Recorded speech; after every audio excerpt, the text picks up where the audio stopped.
Om Swastiastu. Baik, sebelumnya, selamat malam Ibu.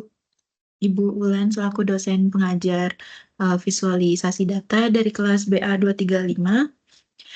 Pada kesempatan kali ini izinkan saya mempresentasikan terkait, laporan UAS visualisasi data yang dimana datanya sudah Ibu tentukan, yakni, tersedia sekitar 100.798 data. Izinkan saya share screen terlebih dahulu. Baik, sudah terlihat. Sebelumnya, perkenalkan nama saya Nika Dek Santridiari dengan NIM 2300546. Jadi, saya langsung mulai saja. Baik, pada atas ini, saya menautkan juga link via YouTube-nya nanti supaya sebagai jaga-jaga gitu apabila pada link Google Drive itu terjadi loading lama begitu, bisa ditonton melalui YouTube. Baik, pada soal pertama ini, karena datanya sangat banyak, yakni mencapai 100 ribuan data, jadi saya dapat searching juga, di internet, kita itu memvisualisasikannya itu dengan cara kita harus mengupload file dari data tersebut. Jadi datanya saya bentuk file dulu, jadi .csv, lalu saya upload dengan kode codingan seperti ini. Setelah itu saya upload dan menghasilkan output seperti ini. Jadi dengan begitu nanti fungsi files upload itu akan menampilkan antarmuka unggahan file. Jadi juga ini nanti akan bisa memudahkan kita dalam menjawab soal-soal berikutnya, begitu. Baik, pada soal kesimpulannya langsung ya, output dari files upload ini berupa dictionary yang dimana merepresentasikan file yang berhasil diunggah dan disimpan di environment Google Colab, sehingga file tersebut jadinya akan siap digunakan untuk proses analisis atau manipulasi data selanjutnya. Baik, soal pertama, yang dimana kita ini diminta untuk membaca data dari yang Ibu berikan itu, yakni 2012 hingga 2014 tersebut. Ini codingannya. Jadi penjelasannya itu, sebelumnya mohon maaf saya tidak full screen karena tidak dapat di-zoom. Jadi saya tidak full screen supaya saya bisa nge-zoom nanti untuk hasil output dan visualisasinya. Jadi penjelasannya itu, saya lanjut, penjelasannya itu dalam codingan ini akan mengimpor library Pandas dan membaca file CSV ke dalam data frame, lalu menampilkan daftar nama kolom asli untuk verifikasi struktur awal dataset, serta melakukan normalisasi nama kolom agar lebih mudah digunakan dalam pemanggilannya. Lalu juga di sini akan menampilkan informasi umum terkait dataset seperti jumlah baris, kolom, data type, dan juga jumlah nilai yang tidak kosong.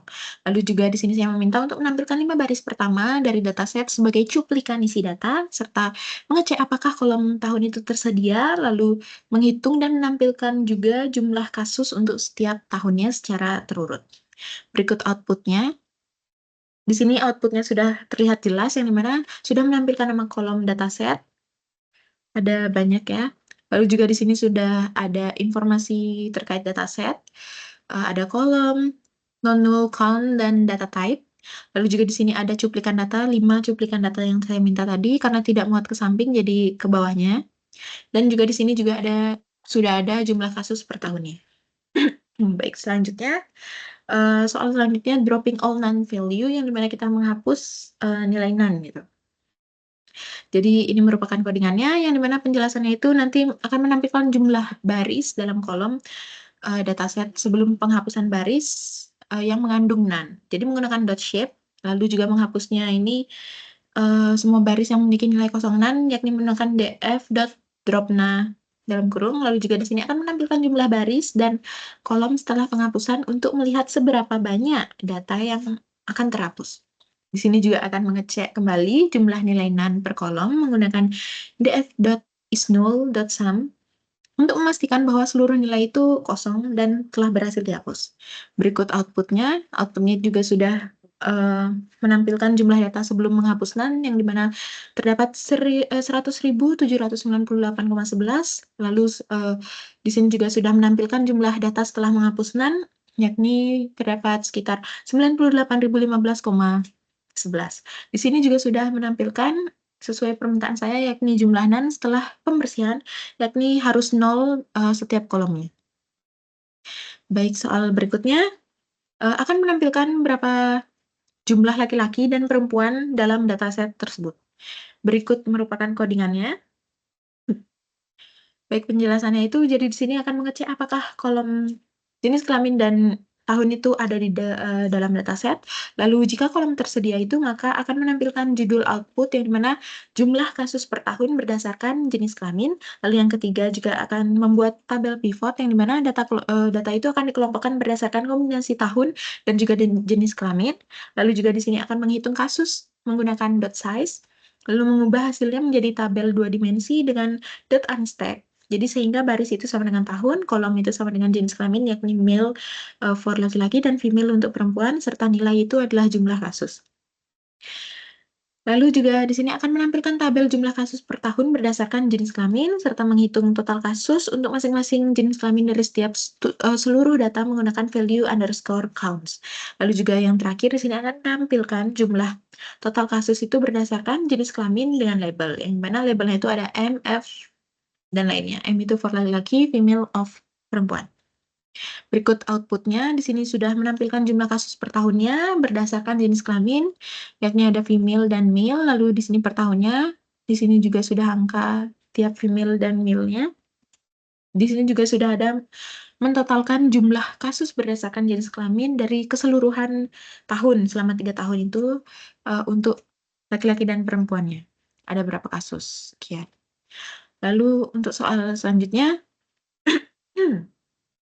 berapa jumlah wanita terpelajar yakni educated pada dataset tersebut? Ini merupakan codingannya.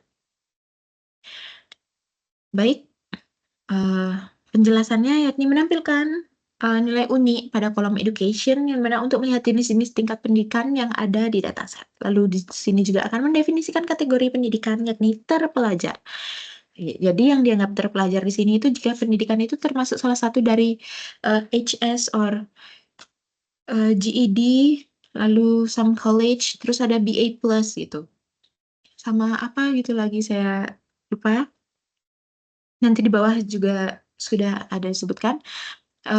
Lalu yang ketiga itu membuat filter data wanita, memfilter data yakni wanita dan pendidikan terpelajar. Jadi di sini mengambil baris yang memenuhi 2 syarat, yaitu yakni jenis kelamin F, yakni perempuan dan pendidikan yang termasuk dan pendidikan perempuan yang termasuk dalam daftar terpelajar. Lalu juga di sini akan menghitung jumlah wanita terpelajar per tahunnya, yakni menggunakan value counts pada kolom tahun dari data yang sudah difilter, lalu hasilnya itu juga nanti akan diurutkan berdasarkan tahun, lalu juga akan menampilkan hasil jumlah wanita terpelajar tiap tahunnya. Jadi di sini akan dicetak satu persatu dari tahun dan jumlah kasusnya. Lalu yang terakhir itu akan menghitung total keseluruhan wanita terpelajar. Jadi menggunakan IEN untuk menghitung semua baris dalam data yang sudah difilter. Ini merupakan outputnya yang dimana sudah jelas menampilkan nilai unik. Pada kolom education ada BA plus, some college, terus HS or GED, lalu ada less than HS. Di sini juga sudah menampilkan jumlah wanita terpelajar per tahunnya itu sudah ada angkanya sekian, 2012 sekian, 13 sekian, 14 dan sekian. Lalu di sini juga akan mentotalkan wanita terpelajar secara keseluruhan selama 3 tahun itu. Jadi totalnya itu ada 9.476 wanita dengan pendidikan HS or GED ke atas. Baik, selanjutnya soal kelima di sini menampilkan rata-rata umur dari korban pada dataset dan memvisualisasikannya data tersebut. Jadi ini merupakan codingannya. Codingannya lumayan panjang karena permintaan saya cukup banyak juga.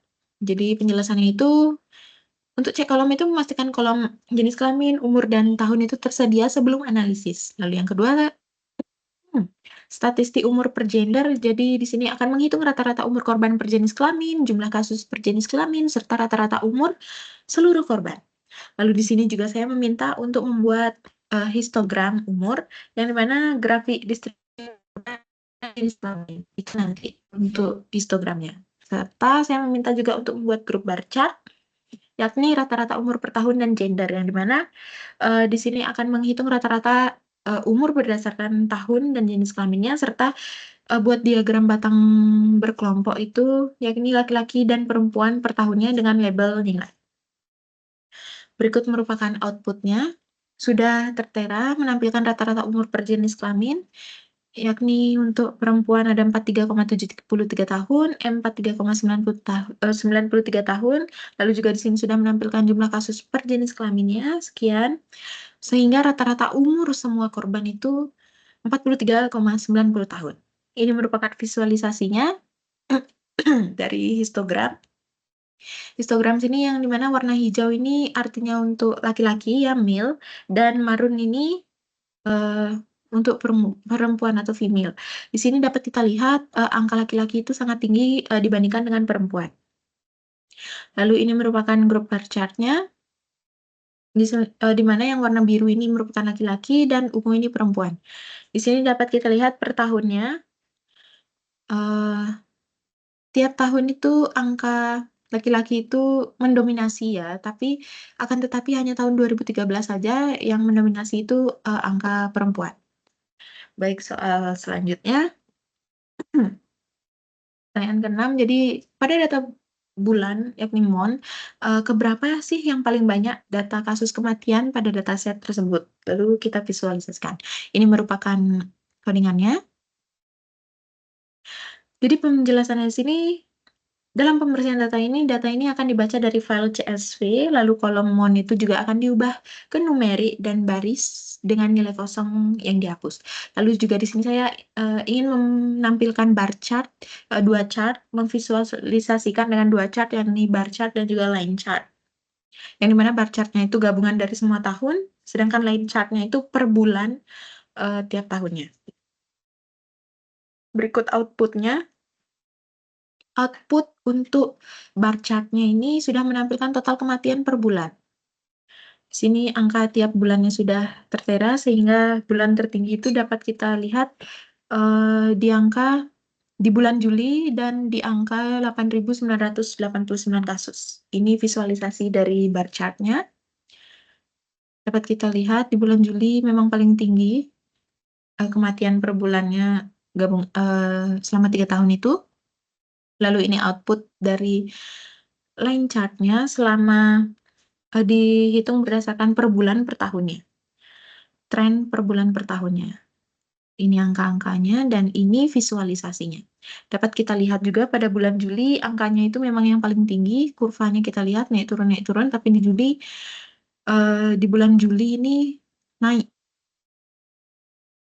Baik, sekian. Lalu selanjutnya soal berikutnya, berapa jumlah kematian senjata bunuh diri di US dari 2012 hingga 2014 berdasarkan jenis kelamin. Dan kita visualisasikan. Jadi ini merupakan codingannya. Baik, penjelasan di sini. Jadi pembersihan datanya ini saya menstandarkan nama kolom dan isi kolom kasus dan jenis kelamin supaya konsisten, lalu memfilter data dengan mengambil data kematian akibat bunuh diri, yakni cause sama dengan suicide pada tahun 2012 hingga 2014. Jadi yang ketiga, merekapitulasi dan visualisasinya itu yakni dengan data dikelompokkan berdasarkan tahun dan jenis kelamin, yakni male or female. Di sini juga saya meminta untuk menampilkannya dalam bentuk grup bar chart, yang dimana untuk membandingkan jumlah kasus bunuh diri pria dan wanita tiap tahunnya. Ini merupakan outputnya. Outputnya di sini sudah menampilkan jumlah bunuh diri dari tahun 2012 hingga 2014 berdasarkan jenis kelaminnya. Di sini angka-angkanya, ini tahunnya, dan ini jenis kelaminnya. Lalu ini merupakan visualisasinya, grup bar chart, yang dimana warna hijau ini merupakan angka dari grup bar chart dari pihak laki-laki, dan yang pink ini untuk perempuan. Dapat kita lihat tiap tahunnya angka bunuh diri dengan senjata itu lebih besar di pihak laki-laki.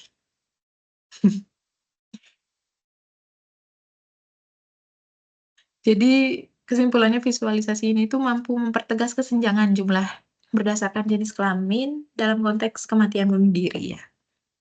Baik, soal selanjutnya itu berapa jumlah kematian senjata berdasarkan ras di US per 100.000 orang dari 2012 hingga 2014, serta visualisasikan data tersebut. Baik, ini merupakan codingannya. Baik, penjelasan di sini. Untuk persiapan data, di sini akan membaca dan membersihkan dataset, memastikan kolom tahun numerik, dan memfilter tahun 2012 hingga 2014, menyediakan estimasi populasi tiap ras, serta di bagian A. Di sini saya ingin menampilkan bar chart yang dimana menghitung total kematian per ras saja, serta mengonversi ke rasio per 100.000 orang. Lalu bagian B, di sini saya ingin menampilkan grup bar chart yang dimana menghitung kematian per ras per tahunnya juga, dan mengkonversi ke rasio per 100.000 orang. Sehingga ini outputnya. Di sini outputnya sudah menampilkan kematian senjata per ras ya untuk yang bar chart. Ini angka-angkanya dan ini visualisasinya. Di sini saya bandingkan saya menggunakan dua chart karena untuk membandingkan mana yang lebih enak untuk dilihat. Dan ini merupakan grup bar chart-nya, memang lebih jelas jika menggunakan grup bar chart, tapi lebih simpel lagi menggunakan bar chart-nya saja. Karena dia langsung menghitung secara keseluruhan. Baik. Selanjutnya, soal berikutnya, berapa persentase per 100.000 orang per tahun kematian akibat senjata di Amerika Serikat dari 2012 hingga 2014 berdasarkan kasus. Ini merupakan codingannya. Dan ini penjelasannya. Jadi data itu akan dibaca dan dibersihkan lalu difilter hanya untuk tahun 2012 hingga 2014. Lalu juga data kasus kematian itu dikelompokkan berdasarkan tahun dan jenis penyebab kematiannya. Lalu setiap angka kasus itu juga akan konversi menjadi rasio per 100.000 penduduk berdasarkan populasi masing-masing tahun. Terus dua grafik yang saya buat ini saya minta untuk grup bar chart dan juga bar chartnya. Ini merupakan outputnya yang dimana menghasilkan kematian per 100.000 orang berdasarkan kasus. Ini angka-angkanya, dan ini grup bar chart-nya per tahunnya. Ada 2012, 2013, 2014, dapat kita lihat di mana suicide sini sangat mendominasi. Dan ini merupakan bar chart-nya, lebih simpel lagi. Memang saya ingin membandingkan, dan memang lebih simpel lagi kita lihat dengan bar chart-nya saja. Suicide di sini lebih banyak angkanya daripada kasus lainnya. Baik, selanjutnya soal terakhir, berapa persentase kematian senjata bunuh diri di US dari 2012 hingga 2014 berdasarkan tahunnya dan visualisasikan. Ini merupakan codingannya. Dan penjelasannya kolom dan memfilter data tahun 2012 hingga 2014. Lalu juga di sini saya ingin menampilkan bar chart dan pie chart-nya. Baik menghitung persentase bunuh diri juga, menghitung total kasus, dan ini merupakan outputnya, di mana persentasenya kematian bunuh diri dari 2012 hingga 2014, tiap tahunnya sudah terlihat, 12, 13, 14, sekian dari sekian kasus, sehingga persentasenya sekian. Saya memilih pie chart dan bar chart ini karena enak dilihat, nih dapat kita lihat, 2014 sangat tinggi, lalu di pie chart juga sudah sangat jelas. Baik, mungkin segitu saja. Baik, mungkin segitu saja presentasi dari saya. Mohon maaf apabila ada kesalahan kata dan kesalahan ucapan. Saya tutup dengan selamat malam dan terima kasih. Om Santi Santi Santi Om.